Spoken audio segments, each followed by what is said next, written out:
Maganda. Hmm.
JJ, stop it! Stop it! there for fucking ages. No, no, no.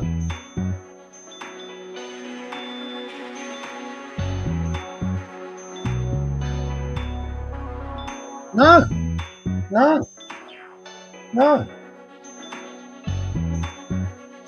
No.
Good job. How I'm doing up here?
Good evening, everyone. Sorry for making you wait, but had some very important things to get done in the last hour. But I wanted to get on tonight and make, as you can see, a special announcement. So for those who've been hanging around with the chill music that I've got in the background, thank you. For those about to come on, we'll see how we go.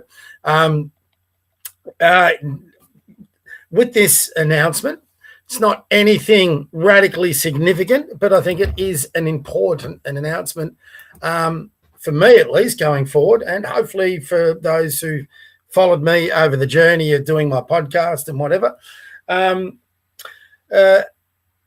Trust me, I'm not ending the podcast. In fact, I'm expanding it. And I've decided, I've had a few requests from people who do follow the podcast that I make them at a regular time, so they know when it's on and do it more regularly. But I've got my own business to manage and run. I've got my own company that I'm trying to start up and build. So it has been very difficult, especially the evenings. That's where I do actually a lot of my work. So I'm an ex-shift worker. So I used to work in the tech industry. I used to do morning shifts, afternoon shifts, evening shifts, and or day shifts, not afternoon shifts. And my morning shifts were like 11 o'clock through to 7 in the morning. So I tended to keep that, and I used to like my morning periods because I could get a lot more done. So I didn't like the idea of, for example, having to get up early. But I also couldn't do regular times in the evenings because that's where I do most of my work. So I had to sacrifice something. But that sacrifice, I think, it's come to a point I've decided I need to make that sacrifice. So right now, sorry, just thought I had a text. Unless you've been living under a rock, in the past week and a bit, we've had a Melbourne welcomes Modi rally for the Indian Prime Minister.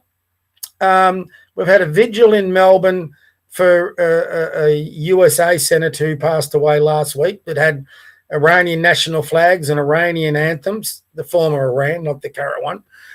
He also had Israeli flags there. We had USA flags there. Could not see an Australian flag there.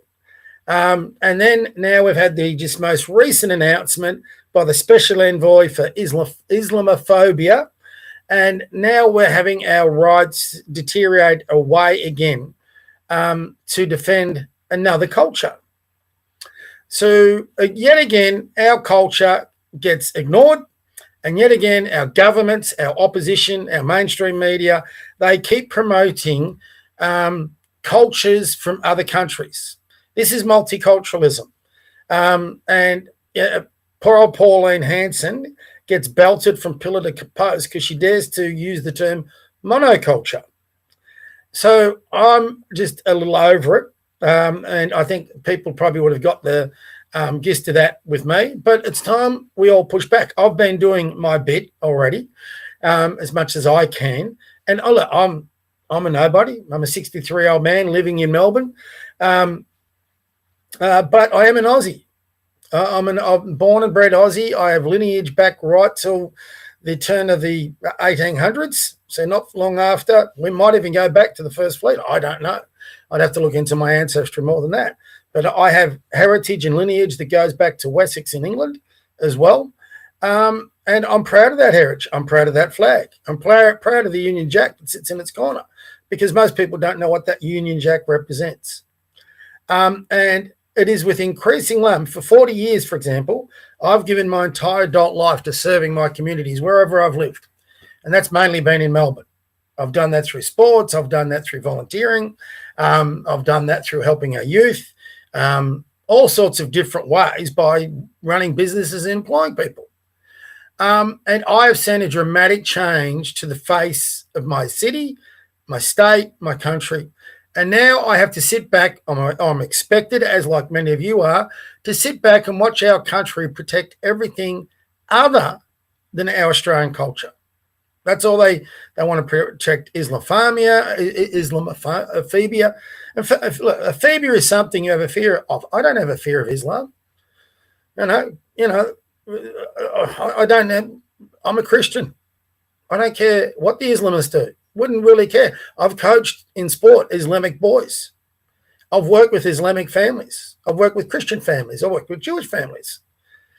Why do we have to have a special set of rules for one part of the country that is not embracing Australian culture? Why do we have to have a special rally for another group of, obviously not Australians, but Indians, for example, to promote their culture? Why are we selling our uranium to other countries to use while denying it to our own citizens? Why are we having all these envoys for the Jewish community, the Islamic community? What about the Australian community? What about maybe the Anglo community? What about the heterosexual community? Oh, you get that every day. No, we don't. Every day we get lambasted.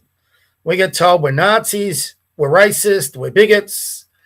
You know, if you dare put your head up and say, I believe in, a country that promotes family values, Christian values, capitalist values, conservative values, go out there and see what happens.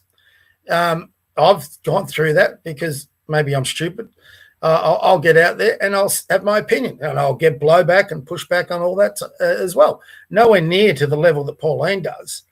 But we have our politicians in what I consider, this is important to say, this is my opinion, that are committing treason against what this country stood for. My father didn't go to fight in World War II in New Guinea to defend us from the Japanese for us to become this. That's if he was actually knew this is where it was going, I'm not too sure he would have fought.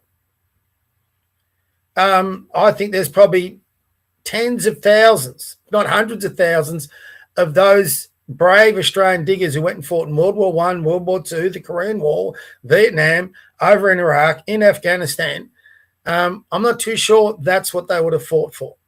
So right now we have a choice. We accept being bullied or we push back.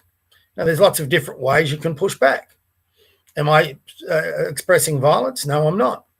But they're trying to oppress our speech. So there's one way to push back, that's to speak more. So I do my weekly podcast, sometimes bi-weekly podcast. Sometimes I'll do my, whenever I can fit it in, my Eureka Conservative Bible reading Bob rant. I've decided I'm going to change the format of what we're doing. I'm now going to do a Monday to Friday daily show, 9 o'clock, whether people see it or not. They can watch it later in the day. We have a longer podcast, which a number of you have complained to me, quite rightly. I totally understand that we go too long. I'm going to try and address that a little bit. We are going for like 5 hours, 4.5 hours, and people just don't have the time in their day. You know, that's half your waking day to watch that. So we're not going to be doing that as much anymore. So sadly, I will have to be a bit more tougher on the guest. I like my guest having their say, but we'll try and condense that down to 2 hours. But to help that along, we're going to do a daily episode. It's going to kill me. 9 o'clock every morning at Monday to Friday. Not my weekends. I need my weekends off. I actually work on my weekends. But Monday to Friday, we're going to do a show at 9 o'clock. So we'll have the Eureka Podcast daily, we're going to call it. And we've got our main Eureka Podcast on a Tuesday night where we can talk all about all sorts of things and go longer. The daily one is, I just think there's so much in our society we need to push back on, that we've got something we can put out there each day. And we can't trust mainstream media. Everyone's only got to look. And we can't trust everyone we read on social media. I will raise that tomorrow in my first episode, 9 o'clock. And I may not get many people following that. That's fine. But if 100 of us push back and did it regularly, it hopefully can make a difference. If some of the people in my generation, and I'm only just a boomer, can start talking as I have done with younger ones, maybe we can all find some common ground and actually start discussing real solutions. Because the fact is, we can't trust the media. We can't trust our politicians. We can't trust our bureaucrats and bureaucracies. Every single day, it seems, they're pushing back on our freedoms, our liberties, and our abilities to live what, used to be considered the Australian dream. That picket white fence, that family of, a legitimate biological father and mother who would have 3 to 5 kids. That no longer economically, socially, and even ideologically is not something that we're all striving for. And we've been lied to about so many different things. whether it's about multiculturalism, monoculturalism, whether it's about climate change, whether it's about transgender. We've been told we have to accept a certain way of life that we weren't brought up in, didn't live in, didn't grow as an adult in, didn't serve as a communities in. Our younger generations are not going to know what that Australia looked or felt like. And I think that's a tragedy because it was magnificent.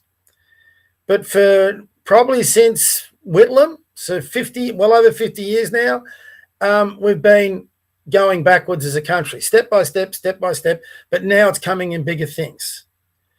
And now we have the ridiculous step that back late last year, we had 15 members of our Australian community get murdered on a beach by radical Islamists, another 45 injured, and yet not only did we not have a royal commission into radical Islam, we now have a special envoy for Islamophobia. This is the same ideology that has a record across the globe for terrorist activity. They are the worst group for terrorist activity across the globe. How many times do you find radical attacks from Anglos, from any person, from Chinese, from Indians, from whatever other culture? Most other cultures can live amicably, but radical Islam can't. Yet we're supposed to be all of a sudden, they're going to get money for security, money for gates. Our kids are going to be educated about it. That's not education, that's indoctrination, by the way. We have a prime minister who talks about social cohesion while he's dividing this country like I've never seen before. So they might want to stop us speaking about it. But the best way to fight for speech is to embrace speech. So every Monday, 9 o'clock, I might go for 30 minutes. I go for an hour. Might have a guest, might not, but there'll be a limit of an hour because I've got work to do. We'll be doing the Eureka Podcast daily. That's my big announcement. You get me every day again. And yes, every day it's going to replace the Charlie Kirk Bible read and rant, because naturally I'm going to rant anyway. So we'll be getting every day that Bible read. Because I also think Australia has to turn back to its Christian roots. Australia and you don't have to be a Christian. I would prefer you to be. You don't have to be a good Christian. I'm not. But we have to recognise that because we've divorced ourselves in many instances from our Christian faith, this country has gone the wrong way. Now, if you don't want to believe that, that's fine. But I took the dog. Here it comes. Took the dog for a walk today. And luckily enough, we're close enough to the beach to go down there. And we just stopped. And I did say a silent prayer there because it was just a beautiful day. We went in the perfect part of the day, so between 4:30 and 6, just as, the last light of the day was coming through. And there's a certain spot we can stop and sit on a bench and you just look over Port Phillip Bay, and it was like a big pond. And it just struck me a little bit then. I was already going to make this announcement. I'm only looking at a tiny little dot on the globe of God's creation. The radical Islamists like to refer to their God, Allahu Akbar, to justify their insanity. I'm looking across as a Christian, and all I could do was look in awe at what God's created. Now you look straight down, and you can see the life sitting in that bay. You can see the shrubs, the beaches, the houses, the clouds, the skyline, the whole of Port Phillip Bay, its anchor. I mean, you look at all the human construction, and you just realise the gift that God has given us in this country that we're seeing taken away from us by our politicians. You see their sinful acts, but because you're recognising it. And when we say the gifts he's given us as humans the ability to build something absolutely magnificent, which we have done in this country. But our politicians, for some reason, want to tear it down. So do our bureaucrats. So does our media. But here it is. This is what our forebears built. You look at the building, you see the tanker going out Port Phillip Bay, taking goods to all parts of the country, all parts of the globe. That's human ingenuity that's done that. Yet we have people in our same society, same humans, who want to tear down the concept of a family, who want to tear down the concept of innovation, entrepreneurship, of patriotism. And you got to go, what sort of person wants to do that when we've been given these gifts to build so much? Why are we living in a country where we have homeless on our streets? I walked by a homeless lady today. Now, I've been homeless myself, but I did something about it.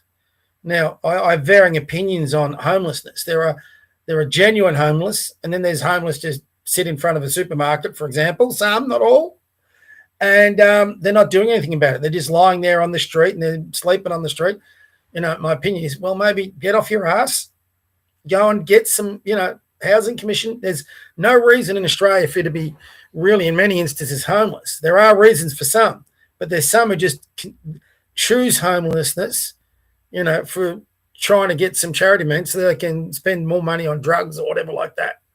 So I'm saying I didn't want to go all D&M, but all I'm saying, in Australia, we have got the ability to drag ourselves out of those situations.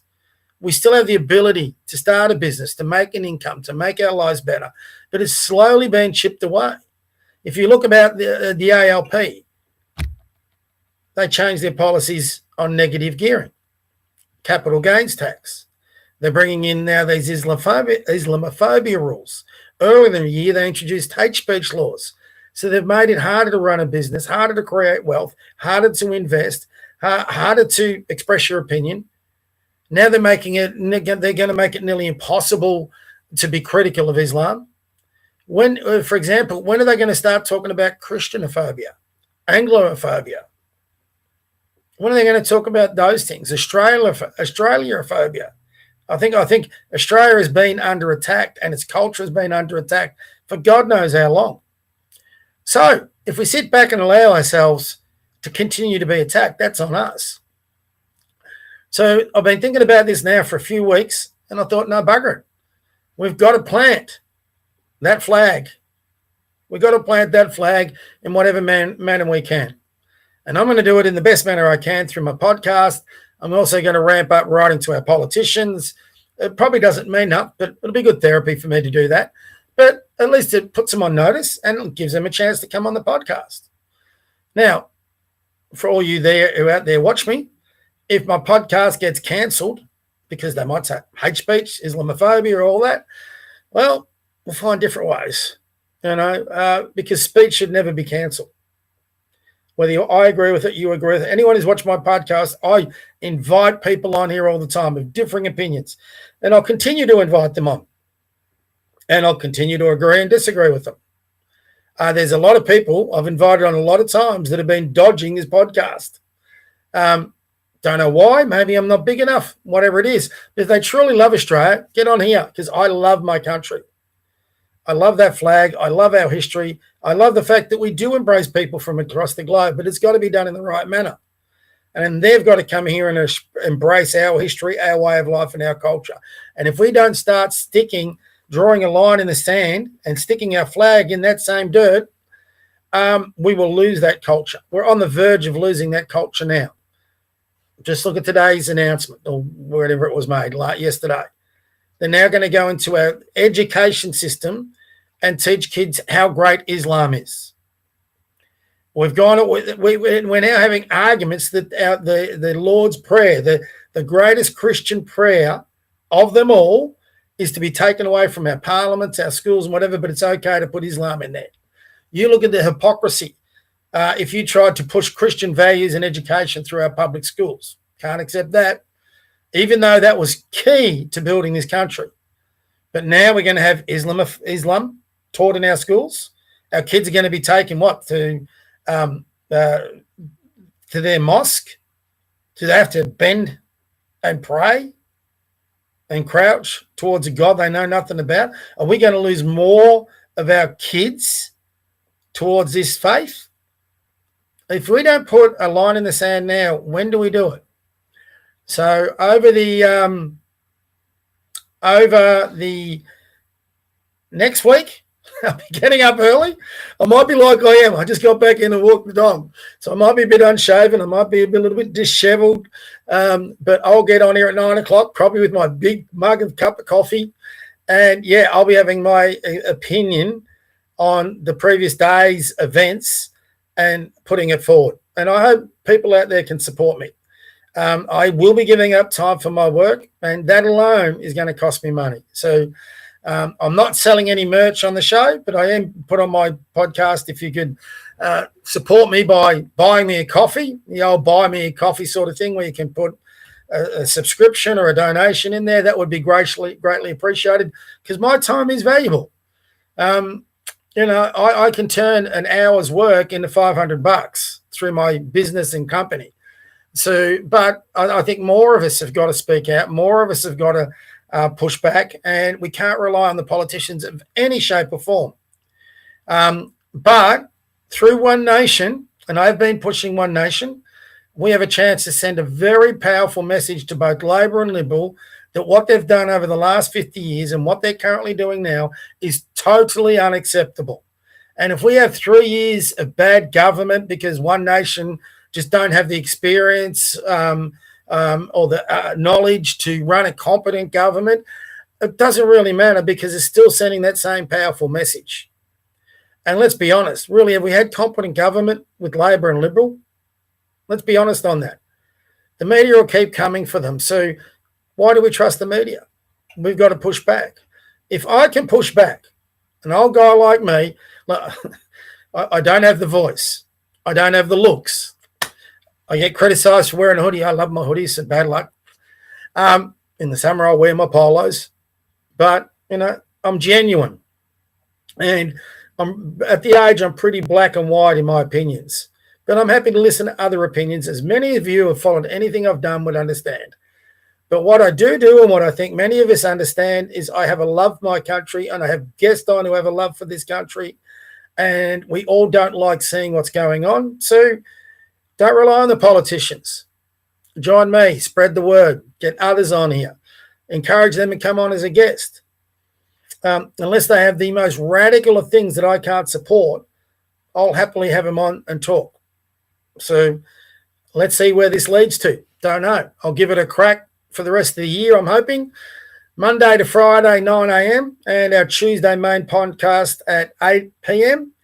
And, on every one of those episodes, we'll be pushing back, and we'll be pushing back to say what that flag represents. It represents a lot of good things, a lot of good people. A lot of good people have died for that flag. A lot of people have built this nation under that flag.